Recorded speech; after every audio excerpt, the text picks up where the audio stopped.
Grandma, nobody's allowed in here. It's me again. Oh, come in, love. You and your secrets. You enjoy the preparations more than Christmas Day itself. Oh, Arthur, it's wonderful. She'll love it. Not bad out of an old door off a bomb site, is it? Well, that's Avril's present sorted. And Jimmy's going to get us some books to go in it. But I wish we could find something for Edward. A train, say. Anything. A bit more Meccano. Dinky toys. Poor lad. He hasn't had a Christmas he can remember. Well, they'll have a full stocking, that's for sure. Well, I don't want him to be disappointed. He won't be. By the way, what else have you been doing at the ARP post these past 3 weeks, apart from make us Christmas presents? Well, there's nothing else to do. No raids, nothing. Here, what do you think of this? Very good. Well, when I'd sewn up the door panels to make Avril's bookcase, there was this old wooden doorknob left over. All it needed was smoothing off, the groove making and the lick of paint. Who's doing the tree? Edward and Patricia. Tricia's doing the tree? Yes. Oh, I'm glad. Do you think she'll like it? Oh, it's grand. Cheerful. But I thought you were making her something out of parachute silk. White silk nightdress. Inside, it's a nightdress case. Mind you, before that it was a squanderbug, and before that it was a fur coat, and now, well, she was always fond of cats. Might make her smile. I'd give anything to see Tricia smile. She hasn't smiled for months. No.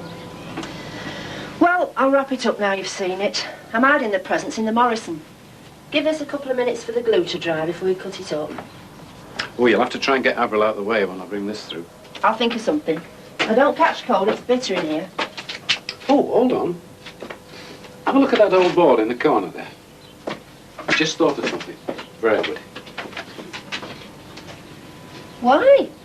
He's been telling the time when he chooses since he was 6. No, not the clock. You can take that to school for the infants if you want to. But if I take the clock off, you can have a blackboard and easel for drawing on. Oh, yes, that'd suit him down to the ground. He's always short of drawing paper. I bet I've got some bits of chalk in my bag. Are you sure it won't be needed again, though? Oh, come on, love. War's nearly over. They won't introduce blackout regulations again. Oh, come on or you'll miss church. Oh, Arthur, you've got some black paint? Oh, enough. Have you got any white paint? White? December 1944. Christmas this year will be spent underground again as hundreds of Londoners try to make what they can of the festive season. But above ground, Hitler launches his vengeance weapons in a vain attempt to destroy our morale. We've nicknamed them doodlebugs or buzz bombs, but whatever they're called, they're a menace to the daily life of the capital. They arrive with a raw and a fiery tail, testing our coastal defenses to the limit.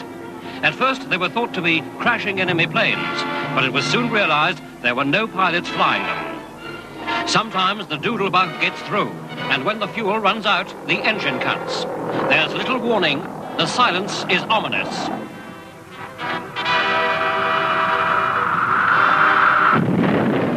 And after the explosion, there's damage and casualties. But it's Christmas, and surely even Hitler, as he faces defeat, will not send any more flying bombs now.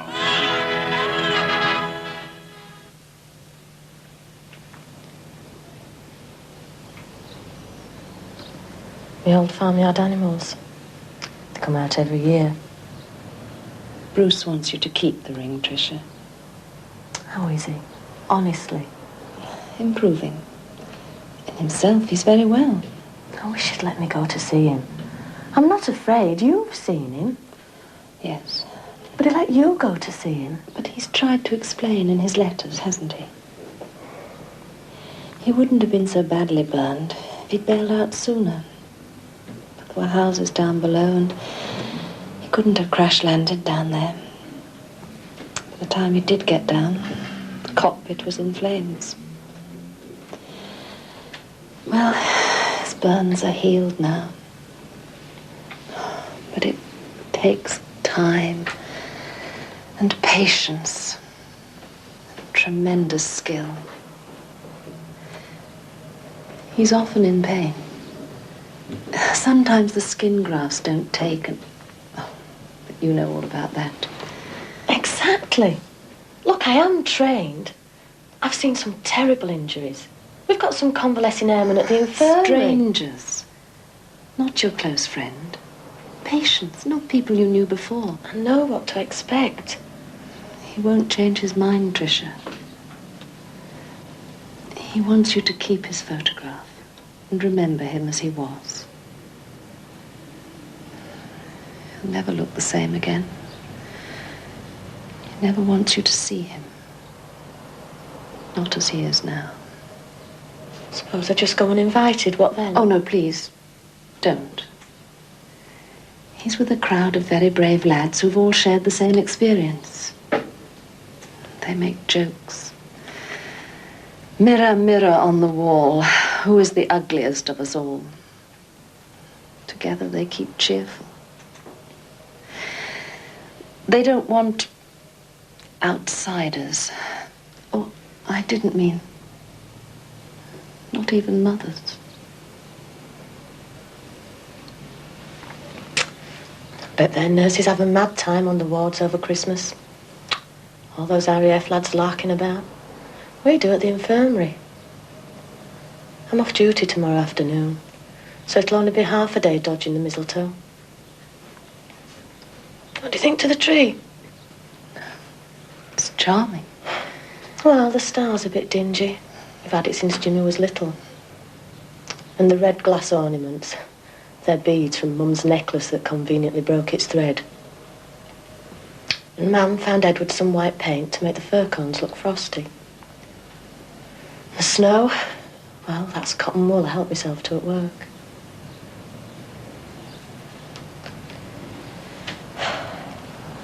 I'm sick of this war.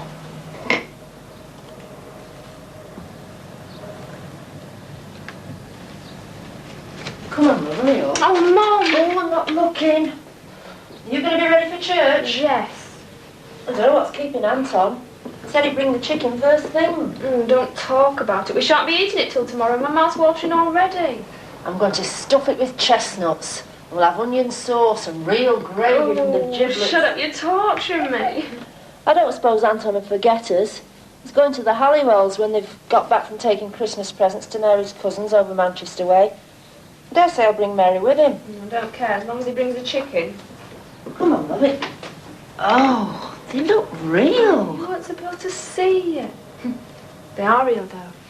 When the Home Guard was stood down, Mr. Taylor gave me some firecrackers left over from exercises. So, they should go off with a band. Well, you look sharper. We'll miss Edward's solo, and then he'll go off with a band.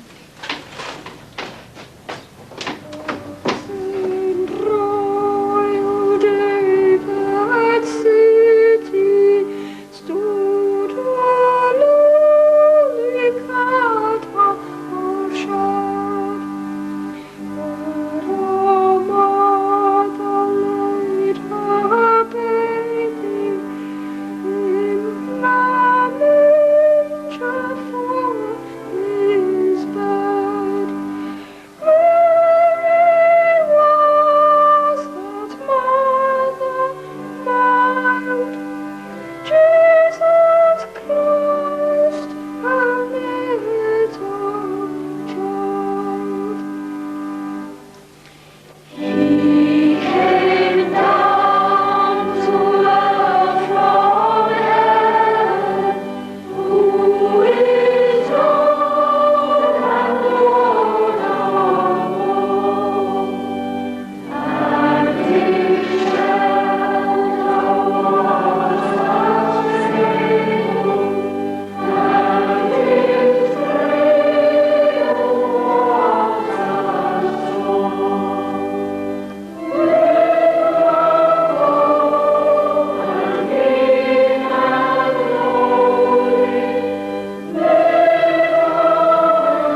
Can I pour you another?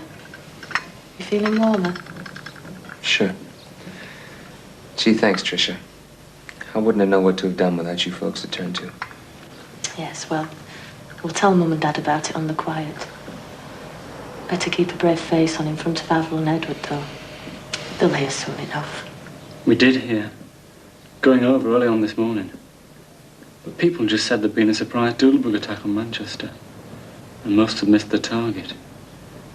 Bad casualties in one northern town. Could have been anywhere. Old Ham. Oldham. It was just before 6 o'clock. Still dark. I was just running the Jeep around the block to warm it up some. And Mary, she was up and dressed early and saying goodbye to her folks at the house. The alert had gone, but we took no notice. They've had a pretty quiet war, that place, up till now. Not like London. She was finding her purse and leaving candy all tied up a ribbon for the kid cousins tomorrow. And still talking of Christmas and all, you know? And there was this roar and silence.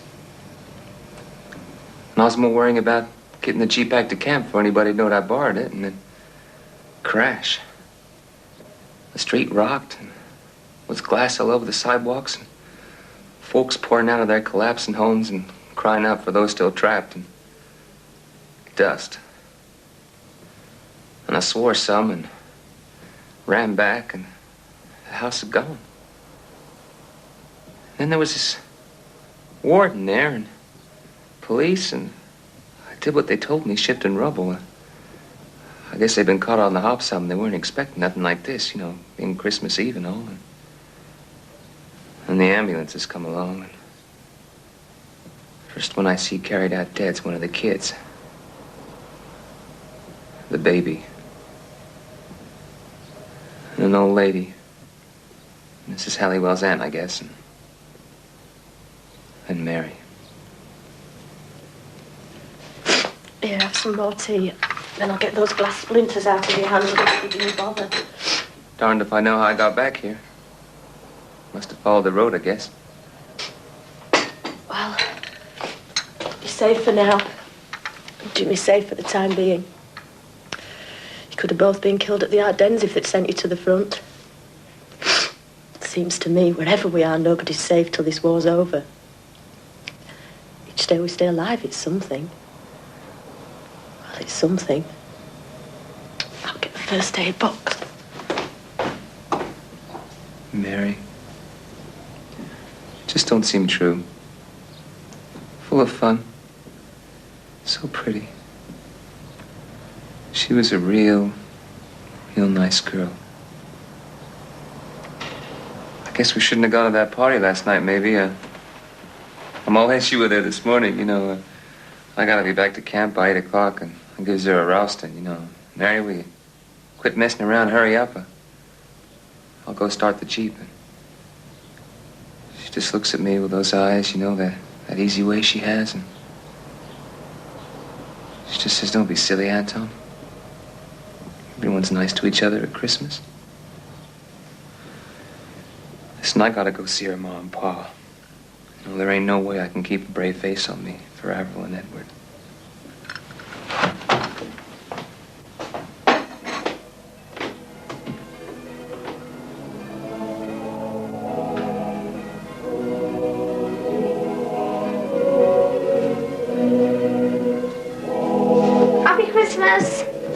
Happy Christmas, Maestro. Not opening your stocking yet? Yes, 4 times. Right, anyone who's decent, come and get your breakfast. Happy Christmas, Mum. Happy Christmas, love. Sit down. Not even at Christmas? No, I hate kissing. All right then, nah. Happy Christmas, Edward. And what time did you first get up, may I ask? Hours ago. Gosh, it's only one day, yeah. I'm not wasting any of it sleeping. Did you open all your presents? I wrapped most of them back up again, though. Not that, I needed that, didn't I? Oh, you have got us organised. 1 breakfast, 2 presents, 3 dinner. Oh, sorry, love, it's corned beef hash now, not chicken. But we'll have all the trimmings just the same. Couldn't Anton bring a chicken? There wasn't one. Catch it. Anyway, the rest of the programme's all right. Oh, by the way, Edward, there's 1 G and 2 M's in programme. War and Peace pudding, 4 games, 5 the King, 6 tea, 7 sing-song. Notice you've not put 8 bedtime. Well, I reckon we'll get through the day on the strength of all that, don't you, Jimmy? This bit goes here. It doesn't. Look.